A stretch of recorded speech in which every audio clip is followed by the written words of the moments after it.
এই বাংলাদেশে মৌলবাদীদেরও দাপাদাপি থামার কোনো লক্ষ্য নেই।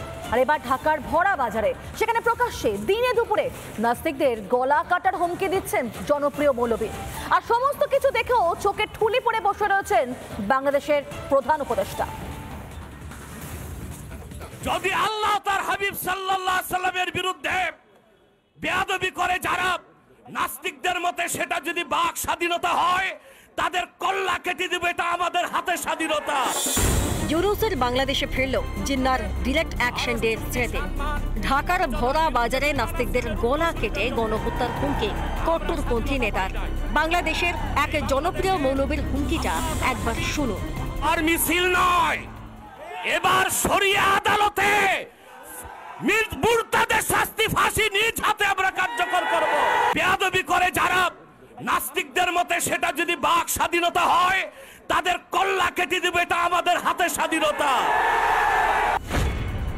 1946 সালের 16 আগস্ট কলকাতা ভয়াবহ গণহত্যার সাক্ষী। সোহরাওয়ার্দী ছিলেন বাংলার মুখ্যমন্ত্রী।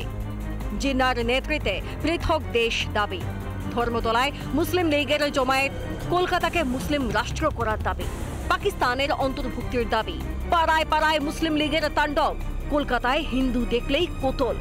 72 ঘন্টায় 5000 হিন্দু কোতল। দ্য গ্রেট ক্যালকাটা কিলিংস নামে পরিচিত। হিন্দু মেয়েদের সিঁদুর মুছে ধর্ষণ। 3 দিন ধরে চলে হিন্দু গণহত্যা। জিন্নার সেই উত্তরসূরিরাই যেন ফিরে এসেছে আজকের বাংলাদেশে। যদি ওপার বাংলার সনাতনীদের ওপর হামলা হয়, তাহলে এপার বাংলার সনাতনীরাও চুপ থাকবে না, আর সনাতনে বিশ্বাস করা সরকারও চুপ থাকবে না। আর তার ফল পেতে হবে বাংলাদেশকে। কতক্ষণ লাগবে? যারা ডাইরেক্ট অ্যাকশনের কথা বলছে তাদেরকে আমি 1946 সাল স্মরণ করে দিতে চাই। সেদিনকে এই সোহরাওয়ার্দী এবং তার দোসররা আজকে যারা ডাইরেক্ট অ্যাকশন ডেটা ডাক দিয়েছিলেন, এবং সেদিনকে কলকাতা শহরে দাঁড়িয়ে গোপাল পাঠার নেতৃত্বে বাঙালি হিন্দুরা শুধু নয়, আরও যারা হিন্দুরা ছিল তারা রুখে দাঁড়িয়েছিল এবং বুঝিয়ে দিয়েছিল কলকাতা কি। ধর্মীয় বিশ্বাস রাখা বা না রাখা ব্যক্তিগত অধিকার, তবে জামাত জিহাদিরা গণতন্ত্রের ভাষা বুঝে না।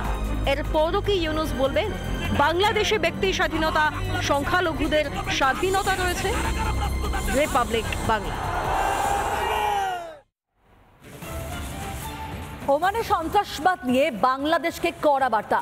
ইউনূসের পররাষ্ট্র উপদেষ্টা তৌহিদ হোসেনের সঙ্গে বিদেশমন্ত্রী এস জয়শঙ্করের কথা নিয়ে বলতে গিয়ে জানিয়েছেন বিদেশ মন্ত্রকের উপদেষ্টা রণধীর জয়সওয়াল, ভারতের ধৈর্যকে দুর্বলতা যেন না ভেবে বসে ইউনূস, আর সেটা ভালোভাবেই বুঝিয়ে দেওয়া হয়েছে ভারতের তরফ থেকে। PM conveyed that it is important that Bangladesh should not normalize terrorism. ভারতের বিরুদ্ধে কথা বললে বা ভারত বিরোধী কাজের সঙ্গে কোনো রকম আপোষ নয়। বাংলাদেশকে তা বুঝিয়ে দেওয়া হয়েছে ভারতের তরফে। ওমানে ইউনূসের পররাষ্ট্র উপদেষ্টা তৌহিদ হোসেনের সঙ্গে বিদেশমন্ত্রী এস জয়শঙ্করের মধ্যে কি বিষয়ে কথা হয়েছে সেই সম্পর্কে বলতে গিয়ে বিষয়টি খোলসা করেন বিদেশ মন্ত্রকের উপদেষ্টা Randhir Jaiswal. When EM met with Bangladesh foreign advisor in Muscat, everyone in South Asia is aware of which country and what activities responsible for stymieing SAARC. EM conveyed that it is important that Bangladesh should not normalize terrorism. এখানেই শেষ নয়।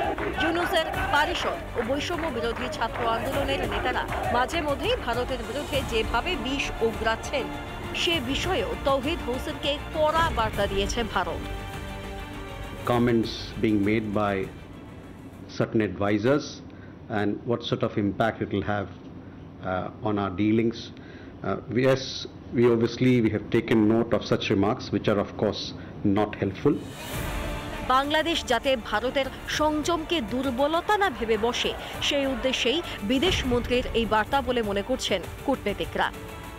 এই মিটিংয়ে আবার করে সার্কের standing কমিটির একটা মিটিং করার কথা উত্থাপন করেছে, এবং ভারত এবারে খুব স্পষ্টভাবে এবং পাবলিকলি বাংলাদেশকে কিন্তু জানিয়ে দিয়েছে, এবং বাংলাদেশেরও যে এই বিষয়টিকে বারবার উত্থাপন করা উচিত নয়, এই টেরোরিজমের ইস্যুটাকে অ্যাড্রেস না করে এবং সেটাকে কোনোভাবেই নর্মালাইজ না করে, সেই কথাটা কিন্তু আমাদের বিদেশ সচিব খুব ভালোভাবে বুঝিয়ে দিয়েছে।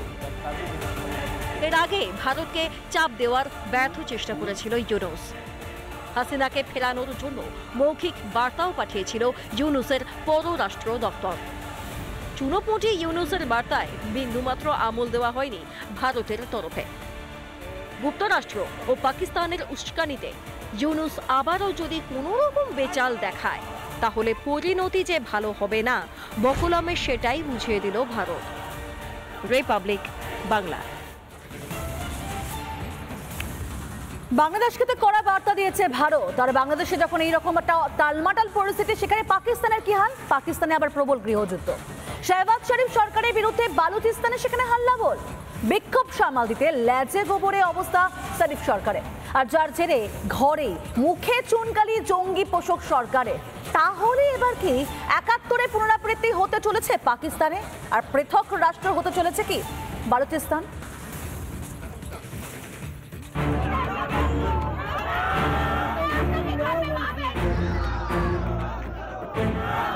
পাকিস্তানের খান খান হওয়া নিশ্চিত।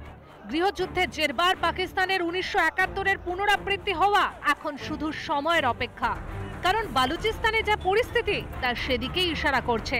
বালুচিস্তানে শুরু হয়েছে প্রবল বিক্ষোভ।